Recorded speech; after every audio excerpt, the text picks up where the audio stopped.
Hi friends, welcome to PoriyalaninPayanam. இந்த வீடியோஸில் நம்ம என்ன டாபிக் பார்க்க போகிறோம் அப்படின்னா மெட்ராலஜியில் லிமிட்ஸ் அண்ட் டாலரன்ஸ். ஓகேங்களா, லிமிட்ஸ்னால் என்னது, டாலரன்ஸ்னால் என்னதுன்னு சொல்லிட்டு நம்ம டீட்டெயிலாக பார்க்கலாம். ஓகேங்களா, ஃபஸ்ட்டு லிமிட்னா என்னென்னு பாருங்கள். Variation permitted on the given dimension. ஓகேங்களா, கிளியராக புரிஞ்சுக்கோங்க. Variation permitted on the given dimension. அதாவது இப்போ எக்ஸாம்பிள் சொல்லணும் அப்படின்னா, ஒரு டயாமீட்டர், ஆக்சுவலி ஒரு ஹோலோட டயாமீட்டர் வந்து 50 mm வந்து ப்ரொடியூஸ் பண்ணணும். ஓகேங்களா, ஆனால் வந்து கரெக்டாக 50 mm நம்மளோட ப்ரொடியூஸ் பண்ண முடியாது. சரிங்களா, ஏன் அப்படின்னா 3M. ஓகேங்களா, எப்போயுமே ஒரு மேனுஃபேக்சரிங் இண்டஸ்ட்ரியில் 3M இன்வால்வ் ஆகிறதுனால கரெக்டாக நம்மளோட ப்ரொடியூஸ் பண்ண முடியாது. அந்த 3Mன்றது என்ன அப்படின்னா மெட்டீரியல் மேன் மிஷின். ஓகேங்களா, மெட்டீரியல் மேன் மிஷின். இந்த 3Mனால நம்மளுக்கு டிஃபெக்ட்ஸ் வந்து கண்டிப்பாக வரும். ஓகேங்களா, அது என்னென்னு சொல்லிட்டு பார்க்கலாம். First 50 mm. ஓகேங்களா, இப்போ வேரியேஷன் பர்மிட்டட் அப்படின்னா எக்ஸாம்பிள் வந்து இது வந்து டைரெக்டாக 50லேருந்து ஓகேங்களா ப்ளஸ் ஆர் மைனஸ் ஒரு 0.1 mm. ஓகேங்களா, ப்ளஸ் ஆர் மைனஸ் 0.1 mm நம்ம கொடுக்குறோம் அப்படின்னா கண்டிப்பாக வந்து இதுதான் வந்து வேரியேஷன் பர்மிட்டட். ஓகேங்களா, அதாவது 0.1 அப்பர் சைடும் 0.1 டவுன் சைடும் நம்மளுக்கு பர்மிஷன்ஸ் கொடுத்துருக்குறாங்க. கரெக்டுங்களா, இதுதான் வந்து லிமிட்ஸ் அப்படின்னு சொல்லிட்டு சொல்கிறோம். ஓகேங்களா, கிளியராக புரிஞ்சிருக்குன்னு நினைக்கிறேன். சிம்பிளான வார்த்தை தான், ஒன்றும் காம்ப்ளிகேஷன்ஸ் எதுவும் கிடையாது. Variation permitted on the given dimension. எப்பயுமே ஒரு டயாமீட்டர் கொடுக்குறாங்க அப்படின்னா எக்ஸாக்ட் டைமென்ஷன் நம்மளோட ப்ரொடியூஸ் பண்ண முடியாது 3M காரணத்தினால. 3Mன்றது மெட்டீரியல் மேன் மிஷின். ஸோ அதுக்காக பர்மிஷன், அதாவது இப்போ எக்ஸாம்பிளாக நான் எடுத்துருக்கிறேன் 0.1 போது upper side and down side. இப்போ எக்ஸாம்பிள் இது நம்ம எப்படி எழுதலாம் அப்படின்னா D ஈக்குவல் டு 50 ப்ளஸ் 0.1.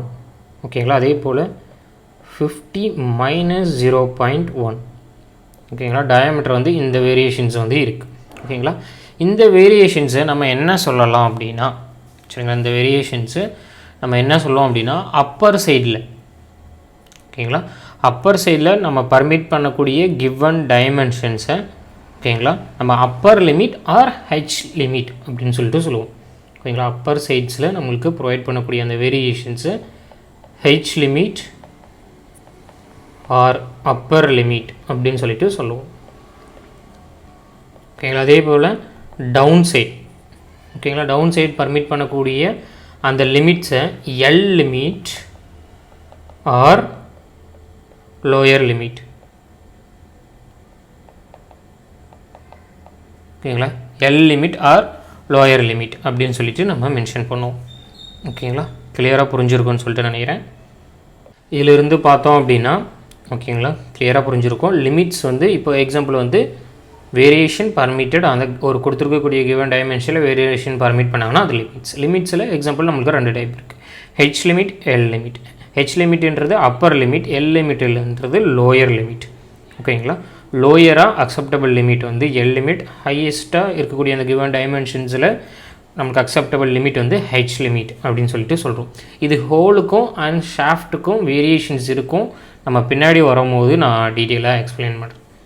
ஓகேங்களா, அதே போல் இப்போ வந்து டாலரன்ஸ்னு என்னென்னு பார்க்கலாம். டாலரன்ஸ்ன்றது இன்னும் கிடையாது, total variation permitted on the given dimensions. அதாவது ரெண்டுமே சேம் ஸ்டேட்மெண்ட், பட் இந்த இடத்துல எக்ஸ்ட்ராவாக ஒரு வார்த்தை இருக்கும். என்ன வார்த்தை அப்படின்னா total variation permitted on the given dimension. Total variations அப்படின்னா என்ன அப்படின்னா, இப்போ எக்ஸாம்பிள் நம்ம இதுவே எக்ஸாம்பிளாக எடுத்துக்குவோம். ஓகேங்களா, இதை எடுத்துக்கிட்டோம் அப்படின்னா இதில் டோட்டல் வேரியேஷன்ஸ், ஆக்சுவலி இது வந்து ஹெச் அப்பர் லிமிட்டும் எல் லிமிட்டுன்னு சொல்லிட்டு எடுத்துக்கிட்டோம் அப்படின்னா example tolerance. Tolerance equal to DH minus DL. ஓகேங்களா, டோட்டல் வேரியேஷன்ஸ். ஓகேங்களா, அப்படி இல்லை அப்படின்னா H limit minus L limit, அதாவது நம்மளுக்கு லோயர் லிமிட். ஓகேங்களா, ரெண்டையும் மைனஸ் பண்ணி வரக்கூடிய வேல்யூஸ் தான் நம்மளுக்கு டாலரன்ஸ். எக்ஸாம்பிள் இதில் வந்து எவ்வளோ வரும் அப்படின்னா 0.2 mm. ஓகேங்களா, இது எப்படி 0.2 mm நம்ம டைரெக்டாக போட்டோம் அப்படின்னா சிம்பிள் ஒன்றும் கிடையாது, டைரெக்டாகவே நீங்கள் மைனஸ் பண்ணுங்கள். 50 + 0.1 மைனஸ் லோயர் லிமிட் வந்து 50 ப்ளஸ் 0.1 50 கேன்சல் 0.2 ரிமைனிங் வந்து வரப்போகுது. ஓகேங்களா, இப்போ புரிஞ்சிருக்குன்னு நினைக்கிறேன். டோட்டல் வேரியேஷன்ஸ் ஓகேங்களா, இப்போ கொடுத்துருக்கக்கூடிய டைமென்ஷனில் ப்ளஸ் ஆர் மைனஸ் அப்படின்னும் போது நம்மளுக்கு டோட்டல் வேரியேஷன்ஸ் இதில் பர்மிட் பண்ணுறது எவ்வளோ அப்படின்னா 0.2 mm. ஓகேங்களா, இதுதான் வந்து டாலரன்ஸ். ஓகேங்களா, இப்போது லிமிட்ஸ்னு என்னது, டாலரன்ஸ்னு என்னதுன்னு சொல்லிட்டு உங்களுக்கு டீட்டெயிலாக அண்டர்ஸ்டாண்ட் ஆகிருக்கும்னு நினைக்கிறேன். நெக்ஸ்ட்டு 3Mனால் என்னென்ன மெயினான எரர்ஸ் நம்மளுக்கு வருது, அது எப்படி வந்து எக்ஸாக்ட் டைமென்ஷன்ஸாக நம்மளுக்கு அஃபெக்ட் பண்ணுதுன்னு சொல்லிட்டு பார்ப்போம். 3Mன்றது மெட்டீரியல் மேன் மிஷின். ஓகேங்களா, இதுக்கு முன்னாடி சொன்னது தான். இதில் மெயினான விஷயம் எக்ஸாம்பிள், ஒரு மேனால் கரெக்டான டூல் செட்டிங் பண்ணணும் அப்படின்றது கொஞ்சம் கஷ்டமான வேலை. கரெக்டுங்களா, டூல் செட்டிங் அப்படின்றது. அதே போல் soft and hard work pieces. ஓகேங்களா, இப்போ எக்ஸாம்பிள் வந்து ரொம்ப சாஃப்டான ஒர்க் பீசஸ் இருக்குது, இல்லை ஹார்டான ஒர்க் பீசஸ் இருக்குது அப்படின்னா எக்ஸாக்ட் டூல், ஓகேங்களா, எக்ஸாக்ட் டூலை நம்ம பண்ணணும். அப்படி இல்லை அப்படின்னா இப்போ எக்ஸாம்பிள் எடுத்துக்கிட்டோம் அப்படின்னா ஒரு ஒர்க் பீசஸோட செல்ஃப் ஹைட்டை அது கரெக்டாக ஹேண்டில் பண்ணணும். சரிங்களா, மிஷினிங் பண்ணும்போது in case of point load, actually நம்மளுக்கு பார்த்தோம் அப்படின்னா ஒரு சின்ன டயக்ராம்ஸ் போகிறோம் பாருங்கள். இது போல் இருக்குது அப்படின்னா நம்ம இங்கே இடத்துல மிஷினிங் ஆப்ரேஷன் பண்ணுறோம் அப்படின்னா இது நம்மளுக்கு பார்க்குறதுக்கு எப்படி இருக்கும் அப்படின்னா ஓகேங்களா, கேண்டிலிவர் பீம் மாதிரி இருக்கும். கரெக்டுங்களா, கேண்டிலிவர் பீம் வந்து ஒரு பாயிண்ட் லோடு அப்ளை ஆகிற மாதிரி, இது மாதிரி அப்ளை ஆகும்போது கண்டிப்பாக இதில் வந்து பெண்டிங் நடக்கும். இந்த மாதிரியான எரர்ஸ் எல்லாம் வந்து ஆக்சுவலி ஒர்க் பீசஸ் சாஃப்ட் அந்த ஹார்ட் ஒர்க் பீசஸ் இது போல் இருக்கும் போதாகும். அதே போல் மிஷின் டூல்ஸில் இருக்கக்கூடிய எரர். ஓகேங்களா, இதனால் வந்து இந்த கைட் வெயிட்ஸில் ப்ராப்ளம் இருக்குது, இல்லை மிஷின்லேயே வந்து ப்ராப்ளம்ஸ் இருக்குது, ஸ்ட்ரெயிட்னஸ், ஃப்ளாட்னஸ், இந்த ரன் அவுட் ப்ராப்ளம்ஸ் இருக்குது அப்படின்னா இது எல்லாமே வந்து எஃபெக்ட் பண்ணுறது எந்த இடத்துல அப்படின்னா ஒர்க் பீஸோட மிஷினிங்கில். ஓகேங்களா, டேரெக்டாக மிஷினிங் பண்ணுற இடத்துல நம்மளுக்கு அஃபெக்ட்ஸ் வந்து பண்ணும். ஓகேங்களா, அந்த அஃபெக்ட்ஸ் பண்ணுறதுனால உங்களுக்கு கரெக்டாக எக்ஸாக்டான டைமென்ஷன்ஸ் கண்டிப்பாக நம்மளோட ப்ரொவைட் பண்ண முடியாது. ஓகேங்களா, இப்போ ஒரு எக்ஸாம்பிள் ஒரு சின்ன டயக்ராம்ஸ் போகிறோம் பாருங்கள்.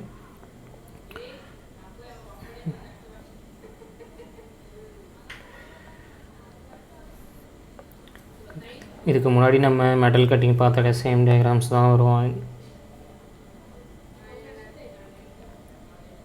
ஓகேங்களா, இது எக்ஸாம்பிள். ஆக்சுவலி இது வந்து நம்மளுக்கு டூல். ஓகேங்களா, இது வந்து ஒர்க் பீசஸ். நம்ம டைரெக்டாக பண்ணும்போது கண்டிப்பாக டூல்னால் வரக்கூடிய வைப்ரேஷன்ஸ். ஓகேங்களா, டூல்னால் வரக்கூடிய வைப்ரேஷன்ஸ்னால கண்டிப்பாக இதில் ஜிக்ஸாக்ஸான மூமெண்ட் இருக்கும். கண்டிப்பாக டைரெக்டான ஃப்ளாட்டான ஒரு சர்ஃபேஸஸை நம்மளோட ப்ரொடியூஸ் பண்ண முடியாது. ஓகேங்களா, நீங்கள் மைனூட்டாக பார்த்தீங்க அப்படின்னா கண்டிப்பாக இதில் வேரியேஷன்ஸ், வைப்ரேஷன்ஸ் கண்டிப்பாக இருக்கும். ஓகேங்களா, ஏன் அப்படின்னா மெயினாக இந்த 3Mmனால் அந்த டூலில் வரக்கூடிய வைப்ரேஷன்ஸ் சம்திங் எரர்ஸ். ஓகேங்களா, சிம்பிளாக வந்து ஒரு 4 பாயிண்ட் சொல்லியிருக்கேன். இது மட்டும் கிடையாது, நீங்கள் டீட்டெயிலாக அனாலிசிஸ் பண்ணி பார்த்தீங்க அப்படின்னா அந்த 3Mனால் நிறையா ப்ராப்ளம்ஸ் வரலாம். அந்த நிறைய ப்ராப்ளம்ஸ்க்குள்ளே எந்த இடத்துல அஃபெக்ட் ஆகும் அப்படின்னா இந்த மிஷினிங் பண்ணுற இடத்துல நம்மளுக்கு கண்டிப்பாக வந்து அஃபெக்ட் ஆகும். ஓகேங்களா, அப்படி அஃபெக்ட் பண்ணும்போது நம்மளுக்கு எக்ஸாக்டாக வந்து இந்த இடத்துல ஒரு 30 mm தான் வரணும் அப்படின்ற பட்சத்தில் கண்டிப்பாக இதோட எக்ஸஸாக வரக்கூடிய டைமென்ஷன்ஸ் வந்து நம்மளுக்கு அதிகமாக வரும். இப்போ நம்ம ஒரு எக்ஸாம்பிள் எடுத்துக்கிட்டோம் அப்படின்னா 30.1. ஓகேங்களா, அதிகமாக வரலாம். இப்போ எக்ஸாம்பிள் 30.01 அப்படி இல்லைன்னா 29.99 இது போல் வந்து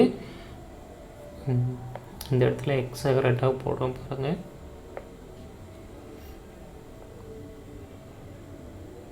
ஓகேங்களா, இது போல் இருக்கும்போது ஒன்று இந்த இடத்துல வரும்போது நம்மளுக்கு 30.01 இருக்கலாம், இந்த இடத்துல வரும்போது 29.99 இருக்கலாம். ஓகேங்களா, இப்போ நான் ஜஸ்ட் ஒரு எக்ஸாம்பிள் மட்டும்தான் 0.01 சொல்லியிருக்கேன். இது வந்து வேரியேஷன்ஸ் எவ்வளோ வேணால் இருக்கலாம். இது கொஷின்ஸ்லாம் நம்மளுக்கு கொடுப்பாங்க. ஓகேங்களா, நீங்கள் கன்ஃபியூஸ் ஆகிக்காதீங்க, நீங்கள் புரிஞ்சுக்கிறதுக்காக இந்த இடத்துல வந்து எக்ஸ்பிளைன் பண்ணியிருக்கிறேன்.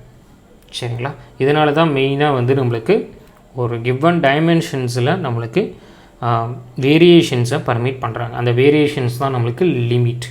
ஓகேங்களா, அது டோட்டல் வேரியேஷன்ஸ் தான் நம்மளுக்கு டாலரன்ஸ். ஓகேங்களா, கிளியராக புரிஞ்சிருக்குன்னு நினைக்கிறேன். லிமிட்ஸ்னு என்னது, டாலரன்ஸ்னால் என்னதுன்னு சொல்லிட்டு கண்டிப்பாக ஒவ்வொரு மிஷினை எடுத்துக்கிட்டாலும் சரி இந்த லிமிட்ஸ் அண்ட் டாலரன்ஸ் ப்ரொவைட் பண்ணியே தீருவாங்க. எக்ஸாக்ட் டைமென்ஷன்ஸ் நம்மளோட ப்ரொடியூஸ் பண்ண முடியாது ரியல் லைஃப்பில். அது கிளியராக புரிஞ்சுக்கோங்க. அதே போல் காலப்போக்கில் வந்து இந்த 3M மிஷின் இந்த 3Mன்றது வந்து மோர் ஆர் லெஸ் வந்து எலிமினேட் பண்ண முடியல, மினிமைஸ் பண்ணிட்டாங்க.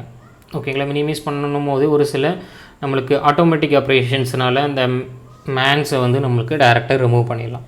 ஓகேங்களா. ஆட்டோமேட்டிக் மிஷின் அது மாதிரி material selection process and machining வந்து நம்மளுக்கு ஹை எக்யூப்டு மிஷினிங் நம்மளாம் யூஸ் பண்ணும் போது எரர்ஸ் எல்லாம் இல்லாத நம்மளுக்கு மினிமைஸ் பண்ண முடியும். கண்டிப்பாக இதோட லிமிட்ஸில் நம்மளுக்கு மினிமைஸ் பண்ண முடியும் எரர்ஸை.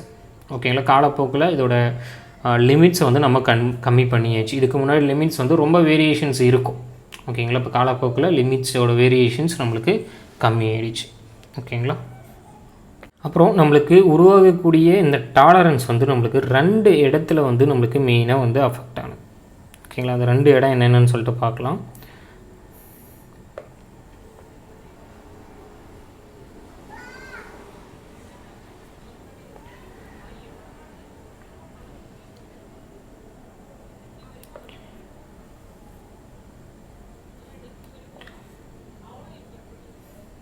ஓகேங்களா. நம்மளுக்கு இது போல் டயக்ராம்ஸ் இருக்குது. இந்த இடத்துல நம்ம வரைகிறது வந்து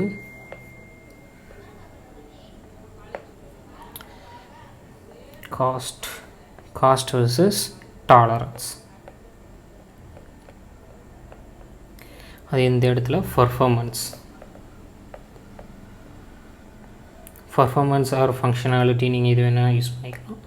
இந்த இடத்துல டாலரன்ஸ். ஓகேங்களா.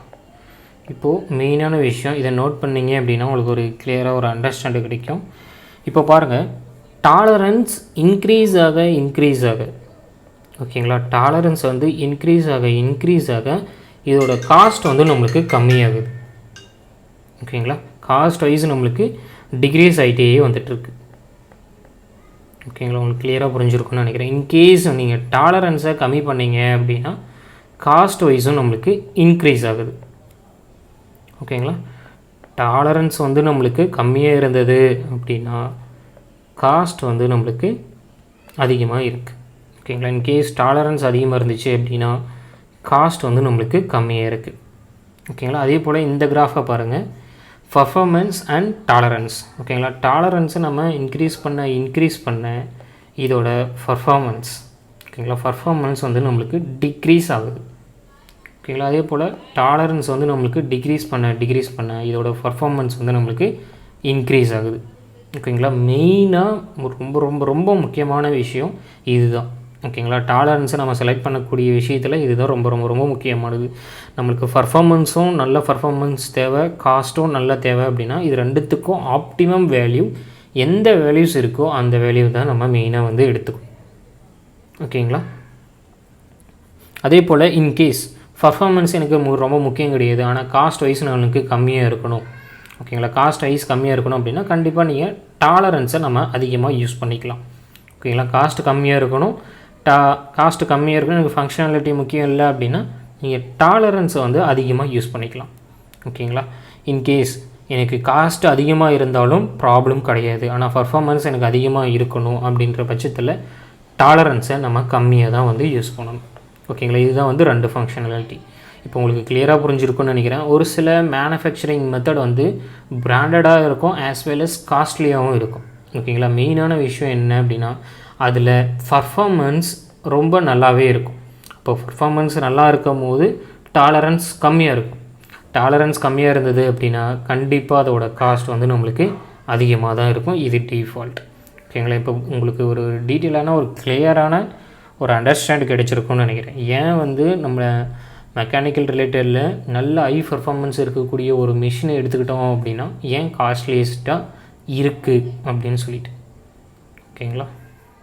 அதே போல் இந்த 2 கிராஃபையும் பேஸ் பண்ணி ஒரு சில ரியல் லைஃப் எக்ஸாம்பிள் நம்ம பார்க்கணும் அப்படின்னா சரிங்களா. எக்ஸாம்பிள் வந்து நம்மளுக்கு என்னென்ன சொல்லலான்னு பாருங்கள். Small tolerance.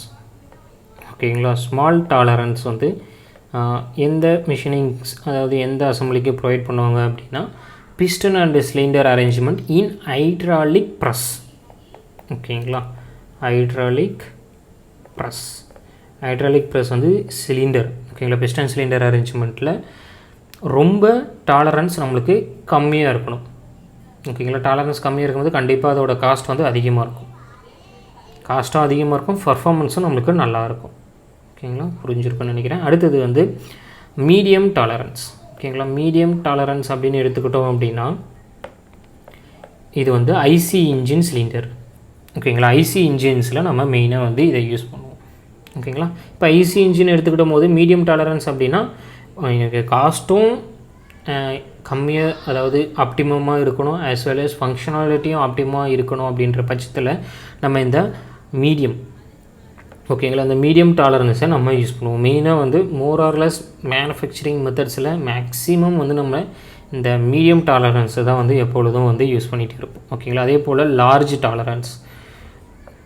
இப்போது லார்ஜ் டாலரன்ஸ் வந்து எந்த அப்ளிகேஷன்ஸ் யூஸ் பண்ணுவாங்க அப்படின்னா ரியல் லைஃப்பில் ஷாஃப்ட் இன் ஜேர்னல் பியரிங். ஓகேங்களா, ஜேர்னல் பியரிங் அப்ளிகேஷன்ஸில் நம்மளுக்கு அதோட டாலரன்ஸ் அதிகமாக இருந்தாலும் ப்ராப்ளம் கிடையாது. ஓகேங்களா, பட் காஸ்ட் வைஸ் கம்மியாக இருக்கும். ஓகேங்களா, அந்த மாதிரி அப்ளிகேஷன்ஸ்க்கு வந்து நம்ம ஹை டாலரன்ஸ் வந்து யூஸ் பண்ணலாம். மெயினாக இந்த 3 அப்ளிகேஷன்ஸ்லேருந்து உங்களுக்கு ஒரு சில ஐடியாஸ் கிடைக்கும்னு நினைக்கிறேன். ஆக்சுவலி இந்த எக்ஸாம்பிளே வந்து உங்களுக்கு ப்ரீவியஸ் இயர் காம்படிட்டிவ் எக்ஸாம்ஸில் கேட்குறதுக்கான வாய்ப்பு இருக்குது. ஓகேங்களா, அதே போல் ஒவ்வொரு எக்ஸாம்பிளும் வந்து ஸ்மால் டாலரன்ஸ் இருக்குமா, இல்லை மீடியம் டாலரன்ஸ் இருக்குமா, இல்லை லார்ஜ் டாலரன்ஸ் இருக்குமா அப்படின்னு சொல்லிட்டு நீங்கள் ஜஸ்ட் வந்து ஒரு திங்கிங் பண்ணி பாருங்கள். ஓகேங்களா, அந்த திங்கிங்னால் உங்களுக்கு கண்டிப்பாக ஏதாச்சும் ஒரு ஆன்சர் கிடைக்கும். அந்த ஆன்சரை கிளியராக நோட் பண்ணி வச்சுக்கோங்க. ஸ்மால் டாலரன்ஸ்னால் என்ன வரும் அப்படின்னு சொல்லிட்டு, அதே போல் மீடியம் டாலரன்ஸ்னால் என்ன வரும்னு சொல்லிட்டு, ஜேர்னல் பியரிங்னா என்ன வரும்னு சொல்லிட்டு number of applications, real life அப்ளிகேஷன்ஸை நீங்கள் நோட் பண்ணி வச்சுக்கிட்டீங்க அப்படின்னா கண்டிப்பாக அது வந்து எக்ஸாமுக்கு நம்மளுக்கு யூஸ் ஆகும். ஓகேங்களா, மோரர்லெஸ் இந்த வீடியோஸில் நம்ம பார்த்தோம் அப்படின்னா ஃபஸ்ட்டு பேசிக்ஸாக லிமிட்னு என்னது, டாலரன்ஸ்னு என்னன்னு பார்த்துருப்போம். அதுக்குண்டான எக்ஸாம்பிளை நம்ம டீட்டெயிலாக பார்த்தோம். அது 3M மெத்தட்னால எப்படி லிமிட்ஸ் வந்து நம்மளுக்கு வருது, என்ன ப்ராப்ளம் வருது அப்படின்னு சொல்லிட்டு பார்த்தோம். ஓகேங்களா, அடுத்தது டாலரன்ஸ்னால cost and performance or functionality. ஓகேங்களா, இதில் எப்படி டிஃபெக்ட்ஸ் வருது அப்படின்னு சொல்லிட்டு பார்த்தோம். ஃபைனலாக வந்து ஒரு ரியல் லைஃப் அப்ளிகேஷன்ஸ் பார்த்தோம். ஓகேங்களா, இந்த வீடியோஸ் உங்களுக்கு கிளியராக புரிஞ்சிருக்கும்னு நினைக்கிறேன். இன்கேஸ் ஏதாச்சும் உங்களுக்கு டவுட் இருக்குது அப்படின்னா கமெண்ட் செக்ஷனில் சொல்லுங்கள். சரிங்களா, தேங்க்யூ ஃபார் வாட்சிங்.